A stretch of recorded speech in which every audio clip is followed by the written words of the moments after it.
welcome, Banji. Jumake, we are glad to be back at our duty posts. And my name is Banji Busari. I assure you this edition is going to be wow.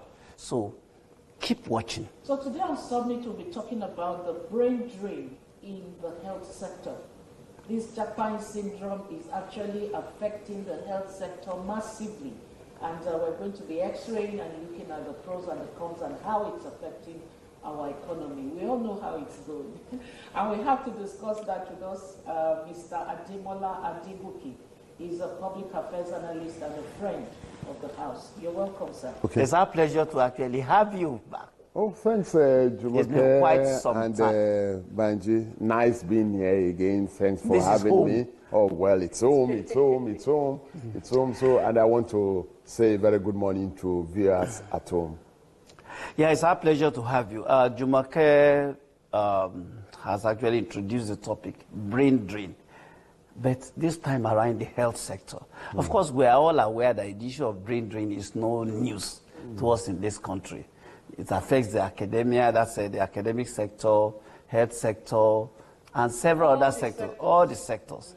Health sector has also had its own fair share of serious challenges brought about by the JAPA, by the brain drain syndrome. It actually came to the fore more seriously during COVID-19. Yeah. But this time around, the dramatic increase in the brain drain in the health sector is too worrisome. It's too worrisome. We are told that the statistics reveal that 9 out of 10 professionals in the health sectors seek greener pastures outside the shores of this country because of myriad of issues, poor working conditions, inadequate facilities, lack of motivation, and so many other challenges. Of course, workers have had to go, health sector workers have had to go on strikes several times, and those issues have remained unresolved. So, out of frustration, some people believe, some of them believe, well, they should rather make use of their knowledge, expertise elsewhere, where they are better appreciated. So it's affecting the health sector. The Minister of Health said over 1 million medics leave this country yearly. You are aware, it's in the news, that the National Hospital has lost 500 staff to the JAPA syndrome in the last 2 years. The UCH CMD also said he receives resignation letters of staff going abroad almost on a daily basis. So it's so worrisome. Our health sector is not a sector to be toyed with. It's one of the most essential sectors in the economy. So first and foremost, how do we find ourselves here? Or how would you react to this JAPA syndrome? Well, let me draw an analogy between what is happening and the case of a father who will not take care of his own the way he should, and he now wonders why the children are always so happy when they hear that there is an opportunity to move out of the house. If a father fails to do what he should do in the home, he's not taking care of, the needs of the children. Of course, every opportunity that the children have to move out of the house, they want to jump at it. And that has been the case of the Nigerian state over the years. I could remember that the script that General Abacha read, Brigadier General Abacha as he then was, in 1983, when the coup took place then, and then the Shagari government was toppled. The script you read, part of the script had said that our hospitals had become mere consulting clinics. That's many years ago. We are talking about 41 years ago. 41 years ago. Yes, 41 years ago. That was what General Abacha had said then, that our hospitals had become mere consulting clinics. And on the basis of that, coupled with some other reasons they gave, they toppled the Shagari government. But I ask you now, if our hospitals were mere consulting clinics 41 years ago, what are they now? Let me also add this. You know that in the last administration of President Muhammadu Buhari, his wife came out and said the National Hospital, in fact, Aso Rock Clinic, that it was more or less a mere consulting clinic. Nothing was available to dispense to. So you will say that over time there has been this decline, unchecked, decline, in our health sector. And you see, it is often said that neither the wise nor the fool, can walk without tools. You understand? No matter how good a workman is, if the tool to work is not there, his expertise will be, will be brought to naught. You understand? So, and that has been the case in the health sector. A lot of factors which you have also, referred to. You have mentioned some of them, and an average worker wants a place where, one, he has a good tool to work with, one, his services are well remunerated, and apart from even remuneration, is even appreciated. The working conditions, the working conditions are such that he will be proud of. You understand? I have a sister-in-law as a doctor. I don't want to mention the state, but I tell you, she works, some days she works 36 hours continuously because, of lack of qualified hands to take over. You understand? And that's the way it is in many of our hospitals. It will continue to be like that. Then the issue now is, when it's like that, what is the government doing to check it? You understand? That, at the last administration, the Minister of Labour, that's Chris Ngige, was trying to bring up this policy that I think the medical sector should stop practicing licenses to upcoming medical practitioners. Health professionals. Yes, that they should stop issuing licenses to them. I think he suggested a number of years. 5 years. No, it was not even him. It was the House. The House was seriously criticized, and at the end of the day, it got stalled. But you see, talking about what government is doing to check, sometimes you can have a challenge. And then it's not about the challenge, it's about what you are doing to check it. I want to say that it does not appear that governments at various levels, state, federal, and even local government, because there are there is a level of health care that is managed by the local government. Governments at various levels do not seem to be too bothered about, checking the worrisome situation in the health sector. And some have given reasons for this. Some have said that one of the reasons why they don't bother is that they and their family members don't attend the hospitals that you and I are forced to go to when, because it is the way of mortals to fall sick, at any time. So it is not something that you want to, you are not expecting it, but it will happen at one point or the other. But they have already done it in such a way that when they get sick, at the next available flight, they catch and fly abroad. You understand? But when the commoner gets sick, where does he go to? So, and that is why they have not bothered. And the consequences on the health sector are already showing. You understand?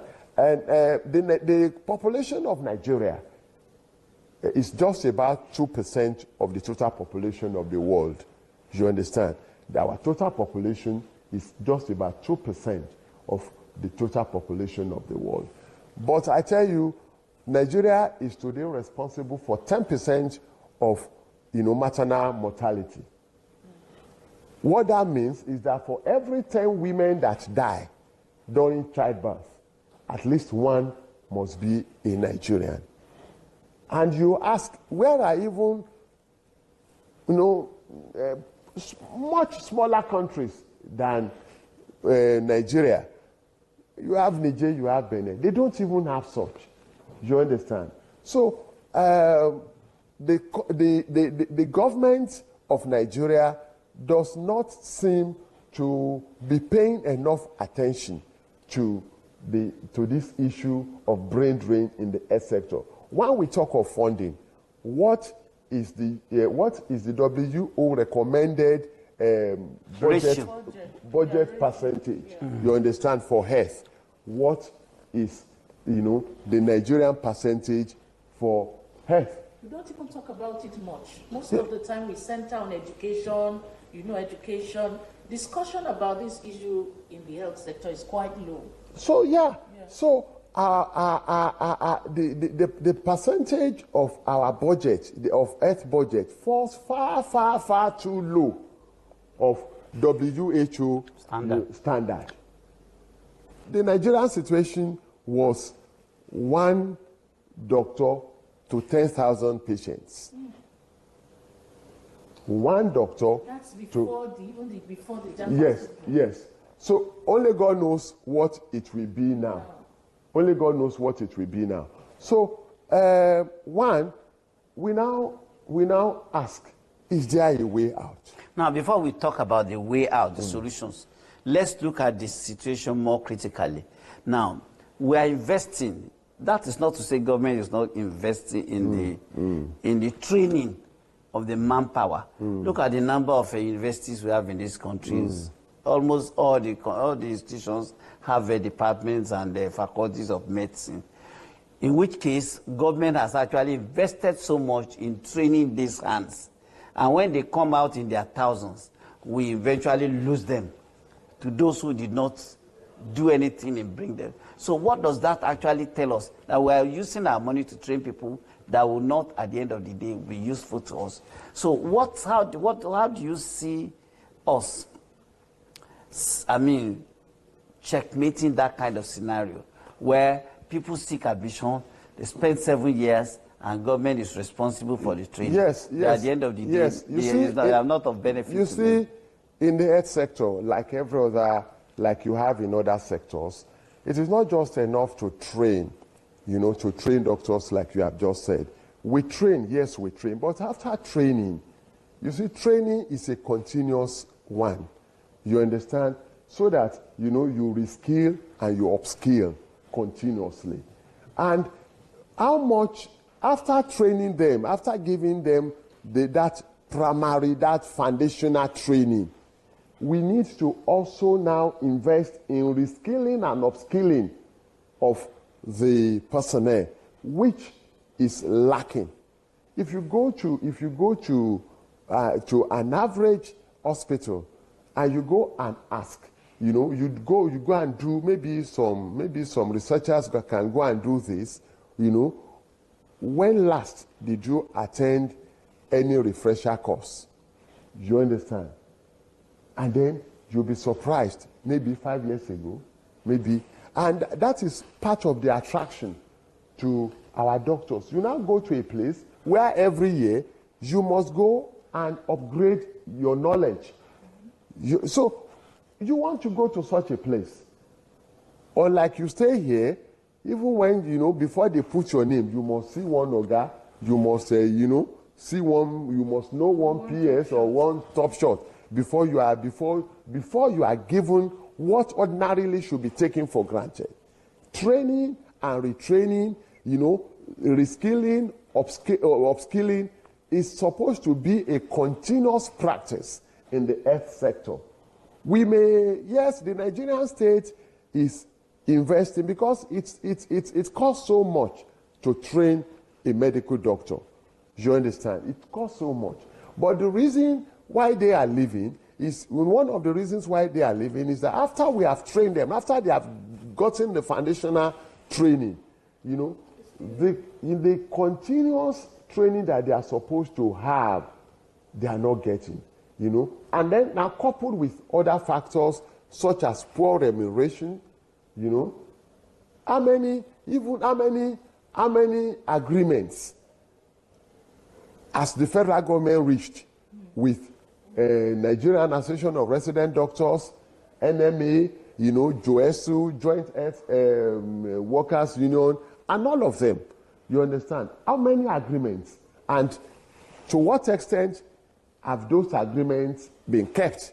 Those agreements have always been kept in the breach. And that is why you have a lot of rupture in the health sector. Strike today, strike tomorrow. Strike today, strike tomorrow. They have not even been making noise so much. Probably they are tired of well, they are tired. So why will you make noise? You understand? I could remember that, you know, let me digress a little. I think, towards the tail end of Babangida government, Babangida administration, Soyinka was asked why he kept quiet. And he said, I don't believe in talking to the deaf. You understand? Because government is the deaf. I don't believe in talking to the deaf. You understand? So the people have shouted themselves off, you know, on their plight, on the plight of the health sector. And the people that should listen are not listening, you know, purposely, because like I've said, when they get sick, they don't need our hospitals. They don't need those hospitals. Rather than making a law that doctors should not travel outside the country, I think a law needs to be made that if you are a public official, governor, minister, commissioner, or whatever, you must not take your family or yourself outside this country. In other words, the medical tourism should be banned. It should be for public officials. For public officials. Now they want to stop doctors from leaving the country, you know, until after 5 years after graduation. They are not talking to themselves about, leaving our country, the health sector that you are first to develop. You abandon it, and you go to places where they have developed their own. There was an administration that tried to run that bill. Was it Buhari initially? Which bill? To ban medical tourism. Yes. No, it was during this civilian administration, either Buhari or Jonathan's administration. But why did it not see the light of the day? They won't. It will not, because the people that will make it see the light of the day are the beneficiaries. You understand? Let me take a recourse to my native tongue of Yoruba. They say, when you go and report a wicked man to another wicked man. So what does he do? You understand? He will just judge the matter wickedly as well. So you are reporting them to themselves. You understand? The situation is so sad. It's so bad and sad that Nigeria ranks second in the world as a country where medical professionals seek greener pastures outside, coming after India with over, in fact, the figure is annually 13,000. You see, we can't even, I don't know, for me, I think that is even an unfair comparison, because what is the population of India? What is the rate of, production of doctors, in India? You know how many doctors does India produce per annum? How many does Nigeria produce? And even as Indians are also, even as Indian medical professionals are seeking greener pastures abroad, what is the state of their own, health system? You discover that it's still far ahead of ours, because even some of these people that we say they run abroad for medical aid, I mean, they go to India. India is one of their choice locations. So, for me, it's caused some stakeholders have called for declaration of state of emergency in the health sector, but for maybe that will not even work, because how many states of emergency do you want to declare? You declare state of emergency on security, you declare state of emergency, you declare on education, you declare. So I read a few days back that where the president was lamenting that too much of the budgetary allocation is going to security, that even he is not happy about it, and that it's at the detriment of the other sectors. Other sectors. Critical sectors. Yeah, other critical sectors, but it's like there's nothing to show. He seems to be helpless. Yes. Now, going forward in our discussion, you were going to touch on solutions. Way forward. Now, I'm aware that the ministry is also concerned, so much so that there have been some waivers. Now, giving hospitals, national hospital, UCH, and teaching hospitals, the power to recruit, locally, to fill, to actually fill the vacant positions and all.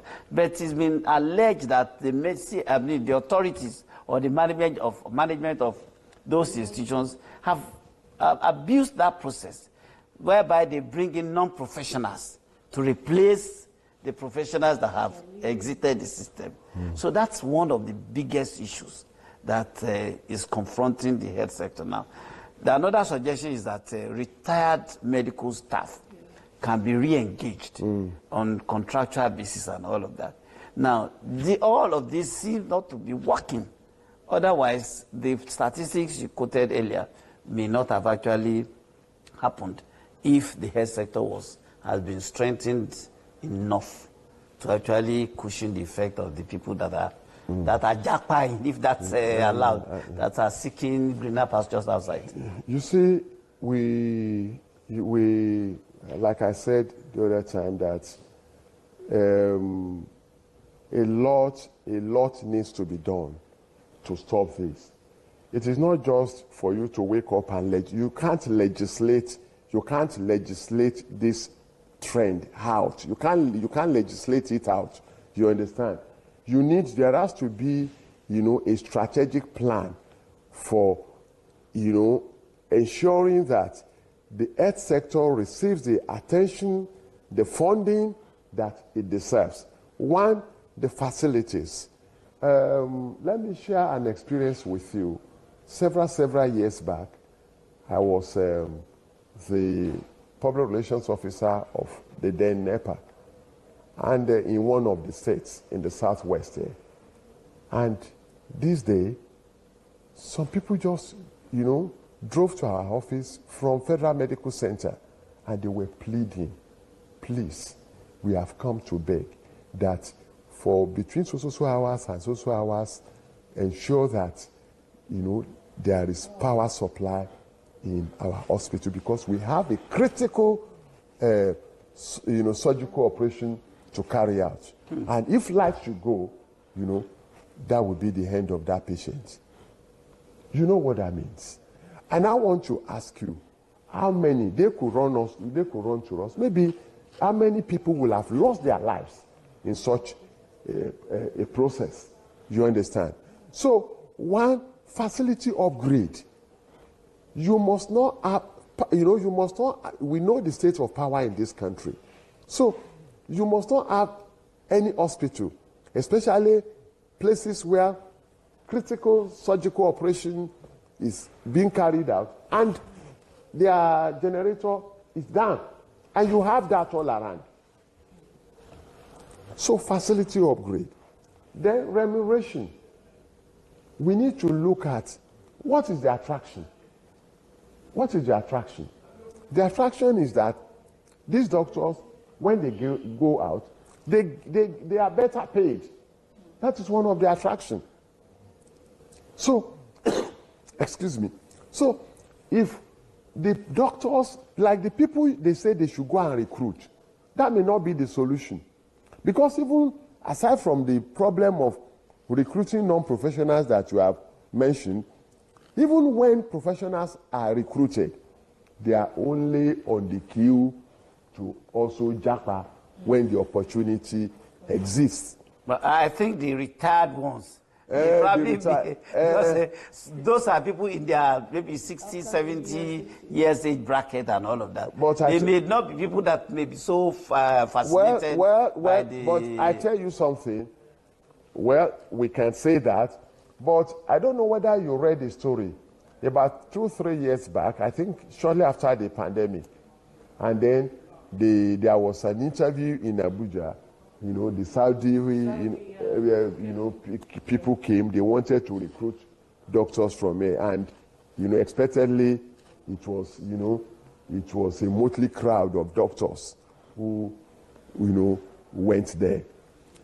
But the biggest surprise to one of the doctors is that our professor, who taught her in the medical school, was also there, wanting to go to Saudi. That tests you, the level of frustration with the system.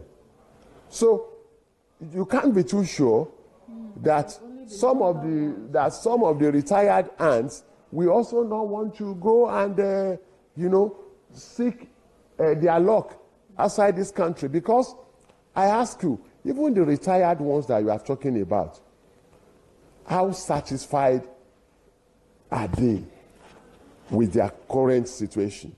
You have worked for 35 years and you are only, you are barely living from hand to mouth, even as a medical doctor. And you see an opportunity because the Nigerian government is now saying, come, we will re-engage you. You will jump at it. We need also, like I've said, maybe they are talking of legislating against movement of doctors after 5 years. They should also legislate against themselves going, to seek medical treatment abroad. These are issues. These are, so until we do this, there must be this strategic action, the action, plan about what we want to do with our health sector. Otherwise, it will continue to go down. If our hospitals, like Abacha said, had become mere consulting clinics, 41 years ago, today they are worse, they are much worse than consulting clinics, maybe just dispensary, where you just go, they write drug for you and then you go. You understand? So the problem has to be tackled headlong.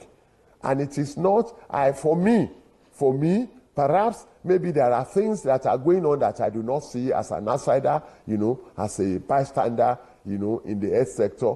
But for me, I have not seen that, very, very passionate commitment, to improving the state of our health facilities in this country. Right now, the former president, Muhammadu Buhari, was a beneficiary of this medical tourism. We have a new president now who is also going on medical tourism. He just came back from the private visit to France. So we have leaders who are not actually modeling the fact that we should use our medical facilities here in Nigeria. And if we have that at that level, do you see the National Assembly being able to say, this is actually what we need and we should go in that direction? Is it possible? May God we can only pray. Let me, as a Christian that I am, resort to prayer.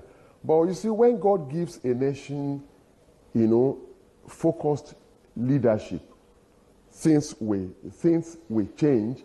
And I will give an example. We talked about India.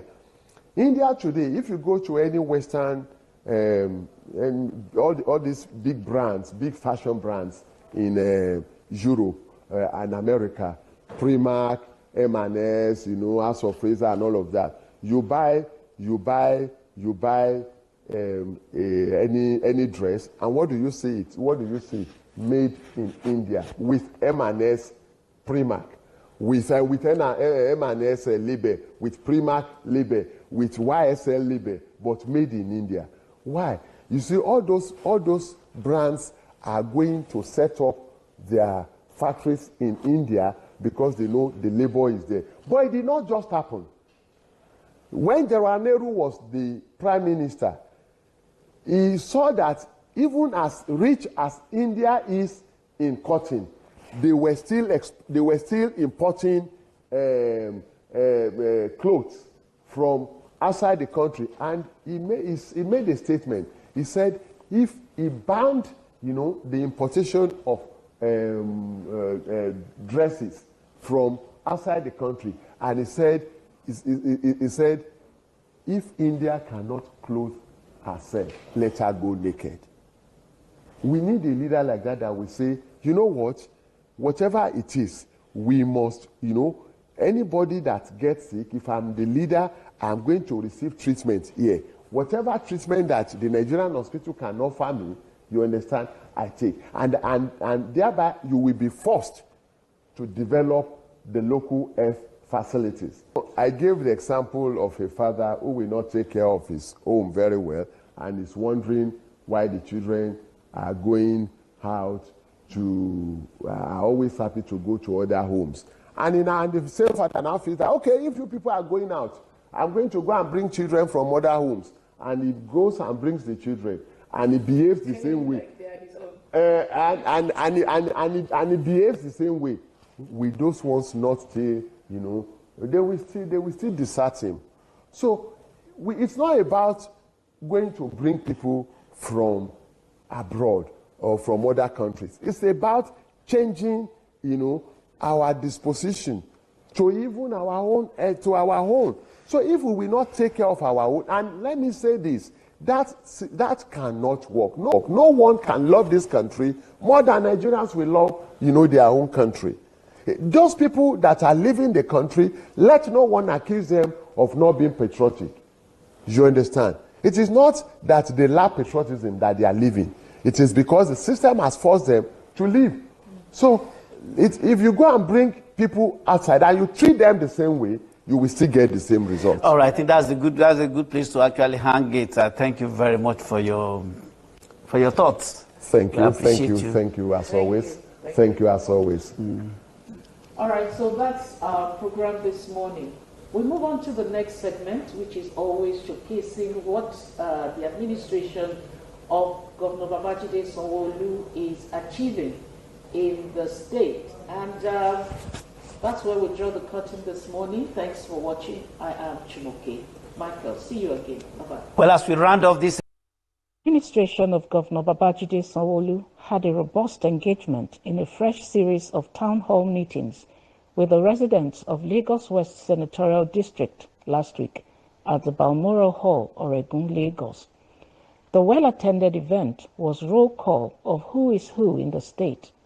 The list included Governor Babajide Sanwo-Olu and his deputy, Obafemi Hamzat, the Speaker, Lagos State House of Assembly, Right Honorable Dr. Mudashiru Obasa, ably represented by the House Committee Chairman on Information and Strategy, Honorable Steve Ogundipe, Attorney General and Commissioner of Justice, Kazim Alogba, represented by the Chief Registrar, Tajuddin Elias, Commissioner of Information and Strategy, Bengal Motosho, Senator representing Lagos West, Senator Dr. Idiat Adebule, other National Assembly members, Lagos State House of Assembly members, APC Chairman, Lagos State, Cornelius Ojelabi, party chieftains, traditional institutions, dignitaries, captains of industry, civil society groups, market women, and several party faithful.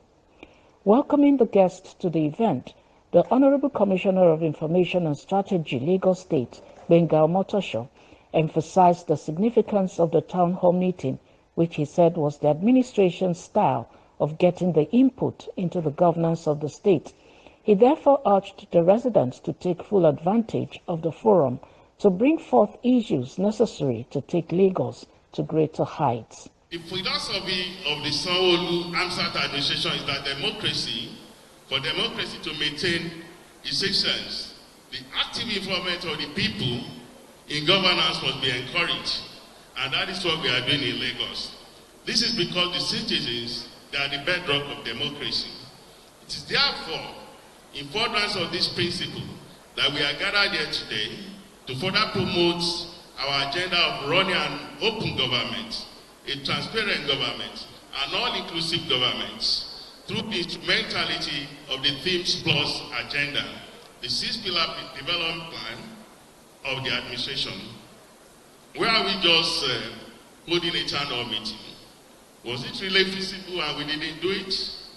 We actually plan to engage Lagosians this way, but several unanticipated and unprecedented occurrences, such as COVID-19, stalled previous attempts to hold the town hall meetings regularly during this administration's first time in office. Besides, we also had elections and the campaigns that preceded them. It must, however, be stressed that the government has always been engaging Lagosians. Whenever we have our budgets, before every presentation, we go around all these senatorial districts to find out and feed the pulse of the people before we prepare the all-important documents. Today, Lagos West Senatorial District leads the way. Other senatorial districts will also take their turns. The conversation continues. We will keep Lagos talking. We will keep chatting about Lagos, our Lagos, your Lagos, and about the greater Lagos that is rising. In his keynote address at the event, Governor Babajide Sanwo-Olu seized the opportunity of the town hall meeting to give an account of his stewardship in the last 4.5 years of his administration in Lagos State. He started by acknowledging the recent rating by the international organizations, rating Lagos as number 20 among the top 50 cities of the world. Today, waking up, we also have some great news to share with you. International organizations, one called the Time Out, one of the most reputable rating and ranking agencies in the world, has come out with a report of 50 top cities in the world. And guess what? They put Lagos, your Lagos, as number 20 for the year 2024 of all the top 50 cities in the world. It didn't stop that. Forbes also did similar things, and this report also came out yesterday. Forbes reckoned that Lagos is the number 19. These are not just things that we knew anything about. These are studies that people on their own have come into Lagos, have done research, have spoken to you Lagosians, have spoken to our international and local citizens, and they've come to a ranking that says that no matter how difficult it's been for us, no matter how challenging it has been, in the Committee of Nations, your Lagos, my Lagos, ranked up, and it's something that we need to acknowledge ourselves and thank ourselves. He said the administration had committed great human and material resources towards upgrading the quality of lives in the district. He specifically mentioned that the administration had completed 42 roads across the districts, totaling an estimate of over 72 kilometers. Apart from these, the governor stated that several bridges such as Penn Cinema Bridge, Ikeja Link Bridge, or Okpebi Link Bridge have been constructed during his tenure.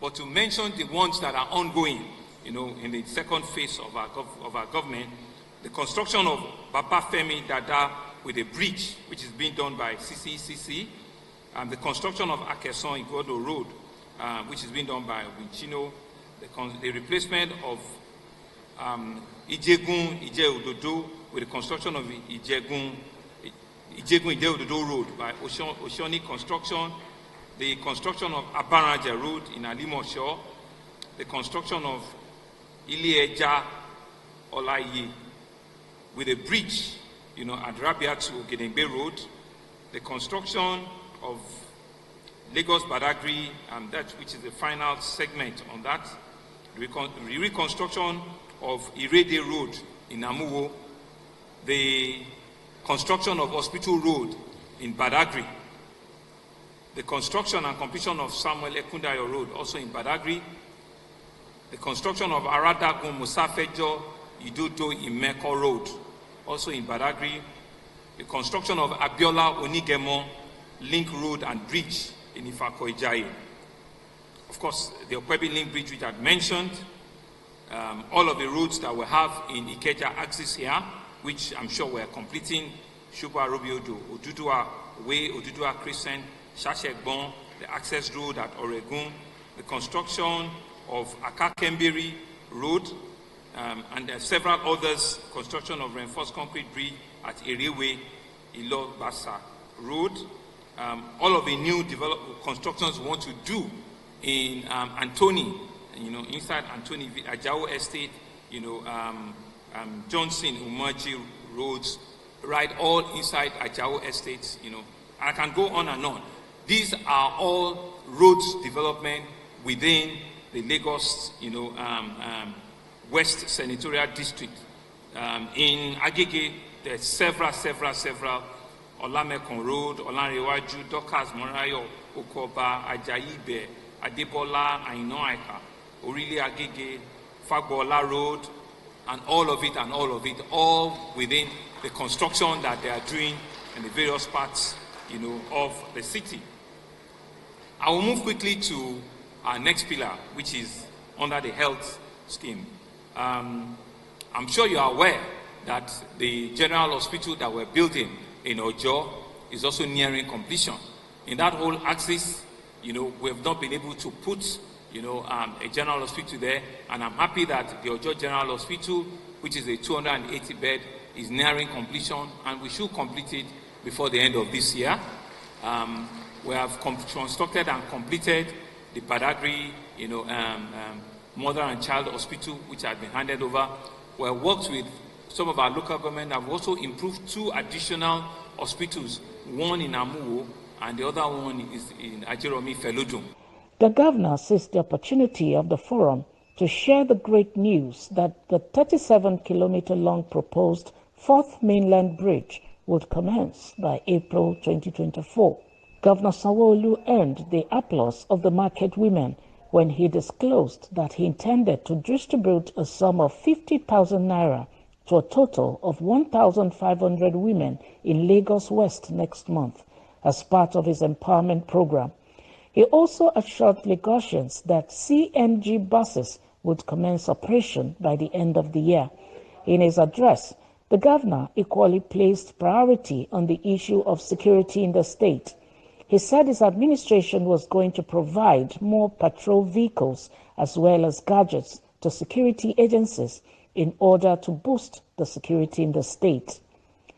The governor informed the members of the district that they were the greatest beneficiaries of the transportation policy of the government with regards to the provision of blue and red line railway system. He therefore urged them to cooperate with the government in order to make governance more result-oriented in the state.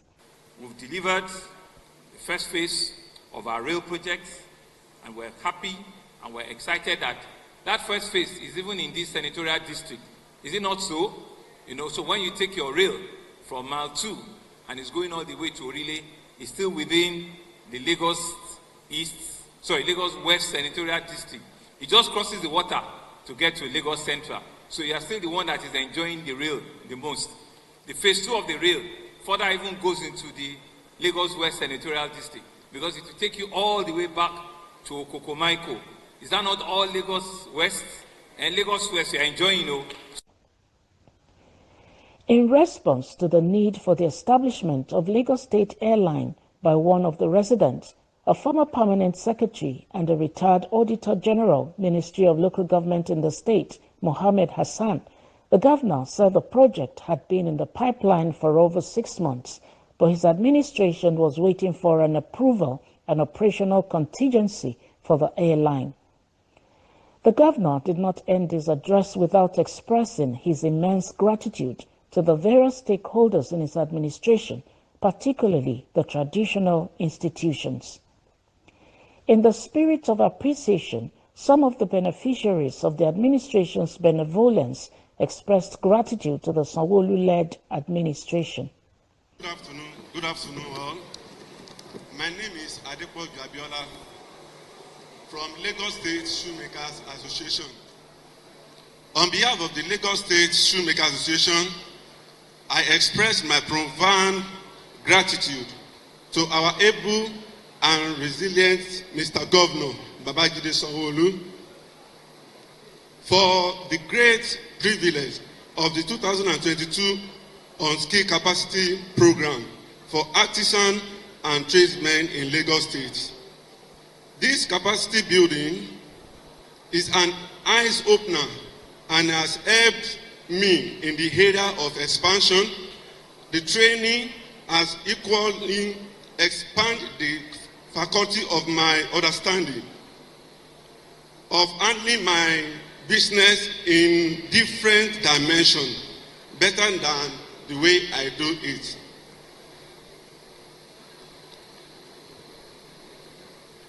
And 3 of my students undergoing training free of charge, both the female and the male. Furthermore, it's a great opportunity and a privilege for me as a member of the Lagos State Shoemakers Association. And once again, I appreciate our governor and the Ministry of Wealth Creation and Employment for all their unwavering effort towards the growth and the improvement of all artisans and technicians in Lagos State, both the tradesmen and artisans. I'm a single mother. This is my only child, Israel Aduradayo, that has O in the heart.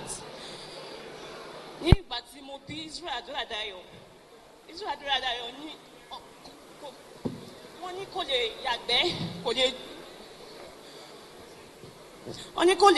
so all we found was see last suit, but I tried the last suit. Or shall she surgery for Israel Aduradayo is now using colostomy to pull. So after that, we went back for them to reverse it. So we now discovered that Israel Aduradayo has an O in the heart. And without that O in the heart, they cannot reverse this colostomy. And since then, I'm a fashion designer. I cannot, for now, I can't work again. I can't do anything. This is my only child. This is my only child. I went to civic engagement. They helped me with a little amount of money. One shall know me. So I kept the money aside. But Babajide, Governor wa Sanwo-Olu, wípé wọ́n ṣe púpọ̀ lórí ìrànlọ́wọ́ tó ṣe fún ọmọ mi láti ara civic engagement, Mr. Dr. Afolabi Omotayo. Mo dúpẹ́ lọ́wọ́ wọn. They are really doing well there. They are. This is my baby's birthday. So today is my baby's birthday. Mo ma dúpẹ́ lọ́wọ́. Bí mo ṣe débẹ̀, wọ́n fàánú ṣiṣẹ́ wọn ṣiṣẹ́ wọn pẹ̀lú bẹ̀rù Ọlọ́run. Wọ́n wò mí níwò ìyá, wọn fojú ìṣẹ́ wò mí. Wọ́n gborúkọ mi sílẹ̀ pẹ̀lú fóònù nọ́mbà. Wọ́n ní màmá wọn á pè mí. Nígbà tó máa pè mí, oúnjẹ náà kọ́kọ́ gbé fún mi pé kọmíṣánná ní kó gbé oúnjẹ fún mi. Mo ní kọmíṣánná wà nínú ẹ̀mí. Omi ló wà nílé mi. Omi ló ń jẹ yẹn bá nínú ilé mi. Ó gbàgbẹ́rẹ́ sí dúpẹ́ báyìí. Bí mo ṣe délé lọ́jọ́ yẹn báyìí, tí ìyá Fátímà ní kó ọmọ lọ ra ìlàjì ìdíríkà ráìsì wá. Mo ní ẹ má bọ̀. Ẹ̀wà ẹ̀bú ẹ̀kọ́ mẹ́ta wá. Ẹ̀bú ráìsì, ẹ̀bú ẹ̀wà, ẹ̀bú gàrí. Mo wá ń ṣe bí olówó. Ọlọ́run láàánú, á bá mi dá àwọn wẹ́pà lọ́wọ́. Nígbà tó máa tún pè mí ní ẹlẹ́ẹ̀kejì, wọ́n pè mí fún owó 50,000 kí n máa fi tajà. Mo fi ta ọ̀gẹ̀dẹ̀ dòdò àti ike títí di sí ọkàn mi balẹ̀. Tọ́mọ mi bá pè mí ní sùkúlù òun ní ìdòwò máa ní no problem. Ẹ ṣé màmá wa. Mo wá dúpẹ́ lọ́wọ́ bàbá Mr. Babajide Olúṣọlá Sanwó-Olú, ẹ̀mí yẹn á gùn. Sir, I just want to use the opportunity to thank the Honorable Governor. I call him the Action Governor. That he was able to give me a chance. Because I wrote a letter to political and civic engagements that I need an oven, which they gave me the money, the grant. So I just have to add some money to it and now buy a shawarma machine, which I'm now doing shawarma in a small place, but I need a bigger place so I could be able to teach other blind people or other people that wish to learn more about it. This is what I do. Congratulations. In an interactive session that took place at the event, the governor and his deputy, Obafemi Hamzat, fielded questions from the residents, among whom were the Anyogbure of Ikorodu, Oba Kabiru Shotobi, and provided greater information about the activities of the government. Some of the issues included special status for Lagos State, rising insecurity, among others. We want to appreciate you for adding the plus into the team's agenda, which has given significance to the youth. Mr. Governor, we want to appeal to you for the creation and the establishment of youth departments across the 57 LCDA. This is to give adequate attention to youth development and the grassroots. Mr. Governor, sir, we want to appeal to you to declare a state of emergency on drug abuse through the Lagos State Kick Against Drug Abuse initiative. This is to help us reduce social vices that youth engage towards hard drug. Mr. Governor, we want to implore you to do a lot of rehabilitation concerning youth centers across Lagos State. The local government chairmen are here, and I think I just need to work with them. What you have said is a no-brainer. They should be able to do it. To create a department for youths, it makes sense. Honestly, it makes sense. If we have a ministry of youth development and rest, what stops them? And they are here, they are hearing me. At my next meeting with them, we will ask them what will it take them to implement it.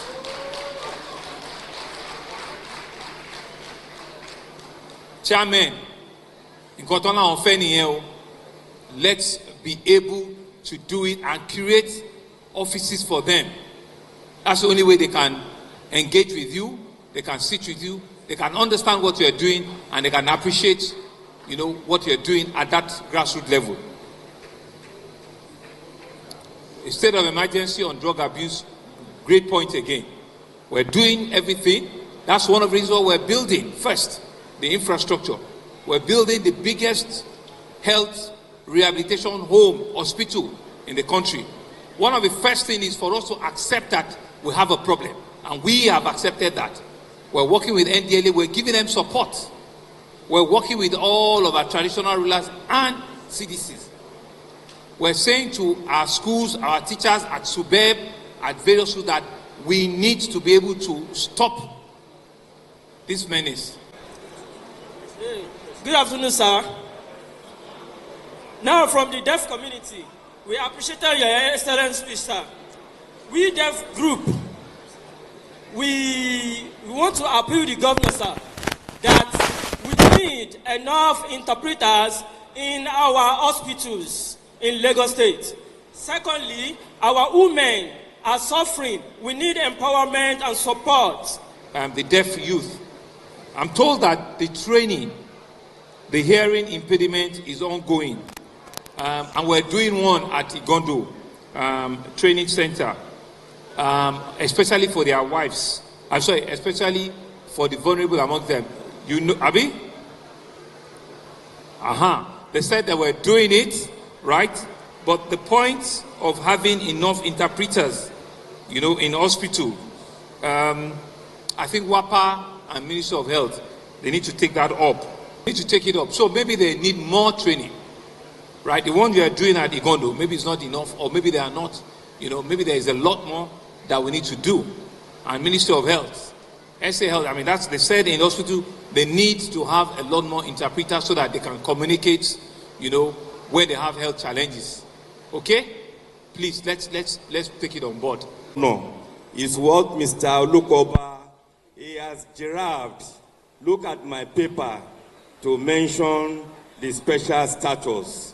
I am supporting you in requesting what effort is Mr. Governor is doing about the special status. Secondly, insecurity. Insecurity, we have been yearning for state policing. With all the efforts we are making with security outfits in Lagos, if we have established our own state police, we are capable of handling our own insecurity in Lagos. We are always number one, and we should push for the state policing in Lagos State. About the 20 local governments and 37 LCDA, we are always the first. We have the pedigree, and we are close to the center now. We want to know if we are making any efforts to make requests to ask for this, what the foundation our president has laid down for us in Lagos. If you don't ask for it, they won't answer us. Kabisi, I will tell you straight up that the last part of it, for the enshrinement, of the local government into constitution, coincidentally, this year will be the 21st anniversary of the establishment of the 37 LCDA, right, out of the 20 old local government. And I'm aware that all the chairmen are putting together an elaborate, conversation, on that matter, where they want to bring discourse at the national level for them to see the benefits of the little LCDAs that have come out and how they've had meaningful impacts in their various communities and localities, which will be a reason, and a test case for us to justify, their inclusion, because they've demonstrated capacity, they've demonstrated competence, they've demonstrated, real ownership during the last 24 years, and we are supporting them on this journey. We're leading with them on this journey. Regarding the state police, I imagine that is also an ongoing conversation, right? At the federal level, it's an ongoing conversation, and we are not giving up on it.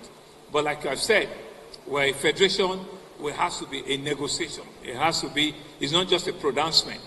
Nobody can just make a pronouncement. There has to be constitutional changes that has to happen, for all of that to happen. With the successful hosting of the Lagos West Senatorial District Town Hall meeting, the attention is shifting to the other two districts in no distant future.